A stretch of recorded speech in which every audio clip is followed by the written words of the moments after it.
Hi friends, welcome to Meena's menu. வாக்குண்டாம் நல்ல மனமுண்டாம் மாமலரால் நோக்குண்டாம் மேனி நுடங்காது பூக்கொண்டு துப்பார் திருமேனி தும்பிக்கையான் பாதம் தப்பாமல் சார்வார் தமக்கு. அன்னவயர் புதுவையாண்டால் அரங்கற்கு பண்ணு திருப்பாவை பல்பதியம் இன்னிசையால் பாடிக் கொடுத்தாள் நற்பாமாலை பூமாலை சூடிக் கொடுத்தாலை சொல்லு. சூடிக் கொடுத்த சுடற்கொடியே தொல்பாவை பாடியருள வல்ல பல்வலையாய் நாடினி வேங்கடவர்க்கென்னை விதி என்ற இம்மாற்றம் நாங்கடவா வண்ணமே நல்கு. திருப்பாவை.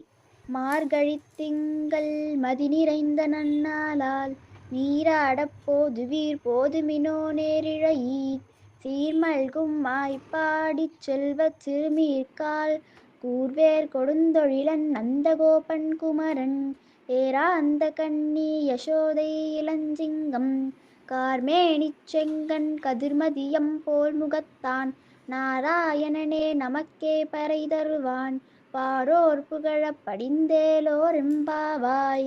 வையத்து வாழ்வீர்கள் நாமும் நம் பாவைக்கு செய்யும் கிரிசைகள் கேளீரோ பார்க்கடலுள் பையத்துயின்ற பரவனடி பாடி நெய்யுண்ணோம் பாலுண்ணோம் நாட்காலே நீராடி மையிட்டெழுதோம் மலரிட்டு நாம் முடியோம் செய்யாதன செய்யோம் தீக்குறளை சென்றோதோம் ஐயமும் பிச்சையும் மாந்தனையும் கை காட்டி உய்யுமாறெண்ணி யுகந்தேலோர் எம்பாவாய்.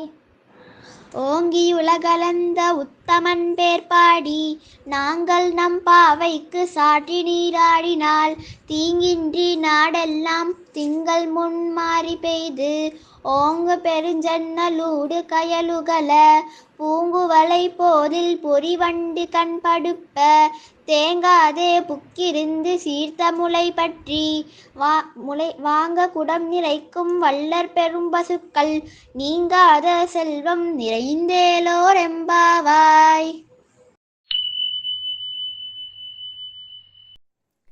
திருவரங்கத்தில் இருக்கிற ஸ்ரீரங்கனை பார்த்த கண்கள் வேற எதையும் பார்க்காதுன்ட்டு திருப்பாணாழ்வார் பாடியிருக்கார்.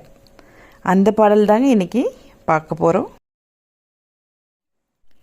கொண்டல் வண்ணனை கோவலனாய் வெண்ணை உண்டவாயன் என் உள்ளம் கவர்ந்தானை அண்டர் கோன் அணியரங்கன் என் அமுதினை கண்ட கண்கள் மற்றொன்றினை காணாவே. நேற்று ஸ்ரீரங்கம் உருவான வரலாறை பார்த்தோங்க. இன்னைக்கு கோவிலுக்குள்ள அமைப்புகளை பார்க்கலாங்க. கோவிலில் என்னென்ன இருக்குன்றதையும் பார்த்துடலாங்க. காவிரியும் கொள்ளிடமும் ரங்கநாதனுக்கு மாலை போல் அழகாக அமைந்துள்ளன. கோவிலுக்கு சற்று வெளியே தள்ளி கிழக்கில் காட்டழகிய சிங்கர் கோயில், மேற்கில் ஆண்டாள் கோயில், தெற்கில் திருக்குறளப்பன் சன்னதி, வடக்கில் தசாவதார சன்னதி ஆகியவை அமைந்துள்ளன. ஸ்ரீரங்கத்தில் 7 மதில் சுற்றுக்கள் உள்ளன. இந்த 7 மதில் சுற்றுக்களையும் 7 உலகங்கள் என்பர். முதல் திருச்சுற்றில் மூலஸ்தானத்திற்கு அருகே உள்ள விமான பிரதர்ஷனம் எனப்படும் தர்மவர்மா சுற்று. தற்போது இதில் யாரையும் அனுமதிப்பதில்லை. இதற்கு வெளியே காயத்ரி மண்டபம் உள்ளது. இங்கு பெரிய பெருமாள் உபய நாச்சியாருடன் கூடிய உற்சவ நம்பெருமாளை தரிசிக்கலாம். இரண்டாவது திருச்சுற்றில் ராஜமகேந்திரன் திருச்சுற்று எனப்படும். அங்கு ரேவதி மண்டபம், அர்ச்சுன மண்டபம், கிளி மண்டபம், சந்தன மண்டபம், யாகசாலை, கோவில் கருவூலம், தெக்கலறை ஆகியவை உள்ளன. மூன்றாவது சுற்றில் குலசேகரன் திருவிதி எனப்படும். இங்கு பவித்ரோத்சவ மண்டபம், அயக்ரீவர் சரஸ்வதி சன்னதிகள், வராக பெருமாள் சன்னதி, வேத விண்ணப்ப கோஷ்டி மண்டபம், ஆஞ்சநேயர் சன்னதி, ஊஞ்சல் மண்டபம், துவஜஸ்தம்பம், பலிபீடம், பரமபத வாசல் ஆகியவையும் துரை மண்டபம், அரவிந்த நாச்சியார் திருமணப்பள்ளியும் உள்ளன. நான்காவது திருச்சுற்றை ஆலிநாடன் வீதி என சொல்வார்கள். இதற்கு கார்த்திகை கோபுரவாசல் என்ற பெயரும் உண்டு. இதில் நம்மாழ்வார், மதுரகவி, திருமங்கையாழ்வார் சன்னதி, கொட்டாரம், மேல பட்டாபிராமர் சன்னதி, முதலாழ்வார் மூவர் சன்னதி, 5 குழி 3 வாசல், சந்திர புஷ்கரணி, கோதண்டராமர் சன்னதி, பரமபதநாதன் சன்னதி, கீழ்பட்டாபிராம் சன்னதி, பூச்சாத்து மண்டபம், திருமழிசை ஆழ்வார் சன்னதி, பிரசாதங்கள் விற்கப்படும் ஸ்ரீ பண்டாரம், கண்ணன் சன்னதி, வாகன மண்டபம், சூரிய புஷ்கரணி, திருக்கச்சி நம்பி ஆலவந்தார் சன்னதி, தேவராஜன் குரகு ஆகியவற்றை காணலாம். 4வது திருச்சுற்றில் நிறைய கோவிலுங்க இருக்குங்க. கோயிலுக்கு போனோம்னா ஒரு நாள் ஆயிடும் போல இருக்குது ஃபுல்லாக பார்க்கறதுக்கு, இல்லைங்களா? அவ்வளோ கோவிலுங்க இருக்குது. 5வது திருச்சொற்று அகலங்கண் திருவீதி எனப்படும். இங்கு திவ்ய பிரபந்தத்தை வெளிக்கொண்டு வந்த ஸ்ரீமன் நாதமுனிகள், ஸ்ரீ ஆண்டாள், வேணுகோபாலன், சக்கரத்தாழ்வார் சன்னதிகள், வசந்த மண்டபம், ரங்கநாச்சியார், தேசிகர், அழகிய சிங்கப்பெருமாள் சன்னதிகள், ஆயிரங்கால் மண்டபம், மணல்வெளி சேஷராயர் மண்டபம், பிள்ளை லோகாச்சாரியார், பார்த்தசாரதி, உடையவர் சன்னதிகள், அரும்பொருள் காட்சியம், கோவில் அலுவலகம், திருப்பானாழ்வார், தொண்டரடிப்பொடியாழ்வார், கூரத்தாழ்வான், விட்டலகிருஷ்ணன் சன்னதிகள், ரங்கவிலாச மண்டபம், திருவந்தி காப்பு மண்டபம், யானை வாகனத்திற்கான வட்டமனை ஆகியவை உள்ளன. அட எங்கப்பா, 5வது திருச்சுற்றுலையும் நிறைய கோவிலுங்க இருக்குங்க. 6வது திருச்சுற்று திருவிக்கிரமன் திருவீதி எனப்படும். இதை உள் திருவீதி என்றும் கூறுவர். ஒரு புறம் மதிலும் எதிர்ப்பக்கத்தில் கட்டிடங்களும் உள்ளன. இங்கு யானை கட்டும் இடம், அரையர் திருமாளிகைகள், தைத்தேர், ஆண்டவன் சந்நிதி, அகோபில மடம், கோவில் ஜீயர் சுவாமி மடம், மணவாள மாமுனிகள் சன்னதி, மார்வாரி சத்திரம் ஆகியவை உள்ளன. 7வது திருச்சுற்றில் மாடமாளிகை சூழ் திருவீதி இருக்கிறது. சித்திரை தேர், சில ஆச்சாரியர்களின் திருமாளிகைகள், வேத பாடசாலைகள், கோரதம் ஆகியவை உள்ளன. 7 சுற்றுல 4வது 5வது திருச்சுற்றுக்களில் தான் நிறைய கோவிலுங்க இருக்குங்க. 7 சுற்றுக்களை பார்த்துட்டோம். அடுத்து இந்த கோவிலில் 7 அதிசயங்களும் இருக்காங்க. என்னென்னு பார்த்துடலாம். வளரும் நெற்குதிர்கள். சக்கரத்தாழ்வார் சன்னதிக்கு அருகில் 5 பிரம்மாண்டமான நெற்குதிர்கள் 20 அடி விட்டமும் 30 அடி உயரமும் கொண்டவை உள்ளன. இதில் 1500 டன் நெல் சேமிக்க முடியுமா? இதில் நெல் இல்லாமல் போனதே இல்லை. எவ்வளவு நெல் கொட்டினாலும் விரிவடைந்து ஏற்றுக்கொள்ளும் தன்மை இவைகளுக்கு உண்டாம். அசையும் கொடிமரம். திருவரங்கத்தில் இருக்க கொடிமரம் ரங்கவிலாஸ் மண்டபத்தில் உள்ள கல் கொடிமரத்தின் முன்பு நமஸ்காரம் செய்து கொண்டே நிமிர்ந்து நோக்கினால் கொடிமரம் அசையும் தோற்றத்தில் தெரியுமாங்க. அவ்வாறு காட்சி அளித்தால் நம் வேண்டுதல்கள் நிறைவேறும் என்பது ஐதீகமாங்க. 3வது அதிசயம் ஸ்ரீ ராமானுஜரின் திருமேனிங்க. ராமானுஜர் கிபி 1137 தன் 120வது வயதில் ஜீயர் மடத்தில் பகவத் சாயஜம் அடைந்தார். இவருடைய திருமேனி அரங்கனது வசந்த மண்டபத்தில் அப்படியே பிரதிஷ்டை செய்யப்பட்டதாங்க. 885 ஆண்டுகள் கழிந்தும் திருமேனி அப்படியே காட்சி தருகிறது தான். இந்த தானான திருமேனியில் இன்றும் தலைமுடி, கைநகை போன்றவை உள்ளதாங்க. 4வது அதிசயமாக என்ன சொல்கிறாங்கன்னா, தேயும் செருப்புகள். பள்ளி கொண்ட பெருமாள் அணிந்து கொண்டிருக்கும் காலணிகள் தேய்மானத்துக்கு பின் ஸ்ரீரங்கம் திருக்கொட்டாரம் என்ற இடத்தில் தூணில் மாட்டி வைக்கப்பட்டுள்ளது. இந்த காலணிகளை தயாரிக்கவே காலம் காலமாக தனி தொண்டர்கள் உள்ளார்கள். 2 செருப்பையும் 2 ஊர்களில் தனித்தனியாக செய்வாங்க. 2மே ஒன்று போலவே இருக்கும். 6 மாதத்திற்கு ஒரு முறை இந்த செருப்புகளை அரங்கனின் திருப்பாதத்தில் இருந்து கழற்றுவார்கள். அவை பயன்படுத்தப்பட்டது போலவே தேய்மானம் கொண்டிருக்குமாங்க. 6 மாதத்துக்கு ஒரு தடவை செருப்பு மாற்றுறாங்க. ஆனால் அது பயன்படுத்துகிற போலயே இருக்கும்னு சொல்லிடுறாங்க. இதுவும் ஒரு அதிசயமாக சொல்கிறாங்க. 5வது அதிசயம் என்ன தெரியுமா? திருவரங்கனின் திருக்கண்கள். திருவரங்கனின் திருக்கண்கள் விலை மதிப்பில்லாத வைரங்களால் உருவானவை. அவை விபீஷணனால் வழங்கப்பட்டவை. ஆனால் அவை தற்போது ரங்கனின் திருக்கண்களில் இல்லையாங்க. 6வது அதிசயம், 5 குழி 3 வாசல். ஸ்ரீரங்கம் கோயிலின் தாயார் சன்னதிக்கு வெளியே உள்ள 5 குழி 3 வாசல் சிறப்பானது. இங்குள்ள 5 குழிகள் வழியே 5 விரல்களை வைத்து தெற்கு பக்கம் பார்த்தால் பரமபத வாசல் தெரியுமாங்க. இப்படித்தான் தாயார் பெருமாளை சேவிக்கிறார் என்பது ஐதீகம்.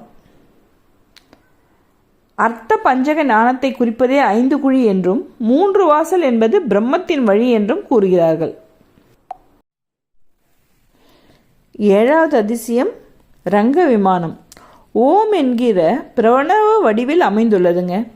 விமானத்தின் மேற்பகுதியில் பொன் தகடு வேயப்பட்டுள்ளது. ரங்க விமானம் ஆதியில் தானாகவே தோன்றியதாக கூறப்படுகிறது. பிரம்மதேவன் பல ஆயிரம் ஆண்டுகள் மகாவிஷ்ணுவை நோக்கி தவம் பெறுந்ததன் பலனாக பார்க்கடலில் இருந்து ரங்க விமானம் இங்கு பெறப்பட்டதாக கூறப்படுகிறது. நாளைக்கு ஸ்ரீரங்கத்தின் சிறப்புகளை இன்னும் விரிவாக பார்க்கலாங்க.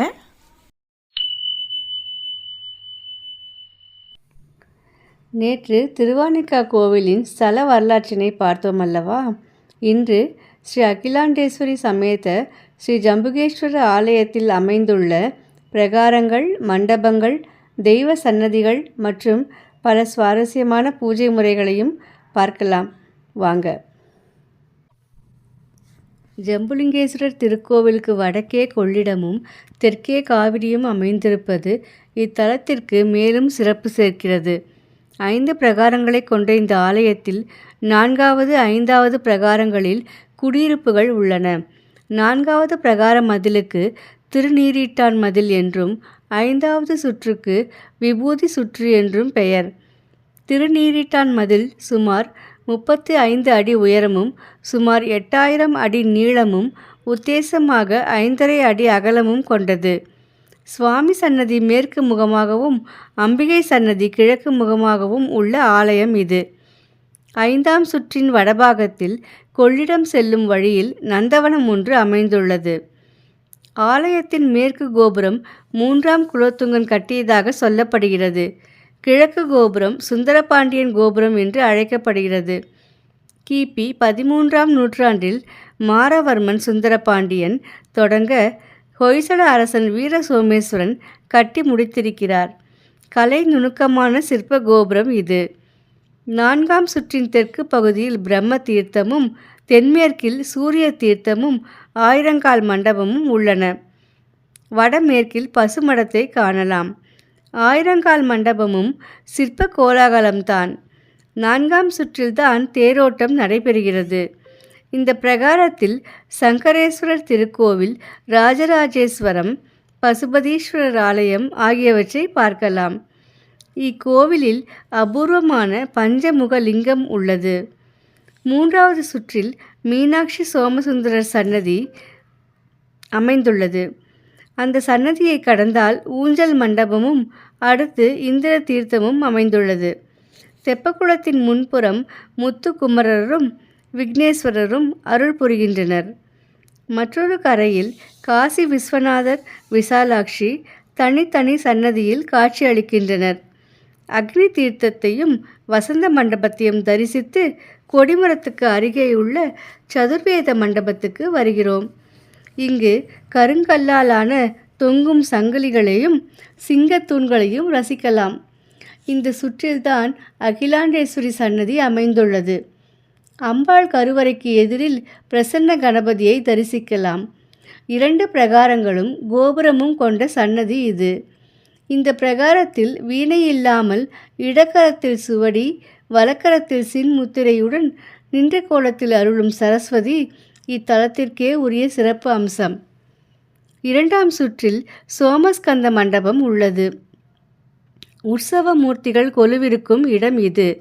கருவறைக்கு வெளியே ஸ்தல விருட்சம். இங்கே ஓம்காரநாதரையும் தரிசிக்கலாம். ஓம்கார விநாயகரையும் தரிசிக்கலாம். மூலஸ்தானத்தில் சதுரபீட ஆவுடையாரில் ஜம்புலிங்கேஸ்வரர் எழுந்தருளியுள்ளார். கருவறைக்கு முன்னால் நவத்வாரங்கள் கொண்ட ஒரு சாளரம் இருக்கிறது. இதற்கு திருச்சாலகம் என்று பெயர். அதன் வழியே இறைவனை தரிசித்தால் 9 துவாரங்கள் கொண்ட மனித சரீரம் நோயின்றி வாழும் என்பது ஐதீகம். இச்சாலக தரிசனம் மிகவும் விசேஷமாக சொல்லப்படுகிறது. மூலவர் சந்நிதி சிறிது சிறிதாக கீழே இறங்கி தரைமட்டத்துக்கு கீழே அமைந்திருக்கிறது. கருவறைக்கு செல்ல படிகள் உண்டு. பக்கவாட்டில் உள்ள சிறிய உயரம் குறைந்த வாசல் வழியாக குனிந்து சென்றால் சதுரபீட ஆவுடையாரில் ஜம்புலிங்கேஸ்வரரை தரிசிக்கலாம். யானை புக முடியாத மாடக் கோவிலாக இதை அமைத்தவர் செங்கட்சோழ நாயனார். அகிலாண்ட நாயகி ஆராதித்த நீர்த்திரள்நாதர் அப்புலிங்கேஸ்வரர். அதனால் லிங்கத்திலிருந்து அமுத சுரபியாக நீர் கசிந்து கொண்டே இருக்கிறது. ஈரமான கர்ப்பகிரகம் பக்தர்களின் பாதங்களை தழுவி திருவடி தீட்சை அளிக்கிறது. உச்சிகால பூஜையில் அர்ச்சகர் புடவை அணிந்து பூஜை நடத்துவார். அம்பாள் வழிபடுவதாக ஐதீகம். தவம் புரிய இந்த இடத்தை ஏன் தேர்ந்தெடுத்தீர்கள் என்று பிரம்மா அன்னையிடம் கேட்க, அன்னை, இது ஞான பூமி, பூமியின் நடுபாகத்தில் இது அமைந்திருக்கிறது என்று பதிலளித்தாராம்.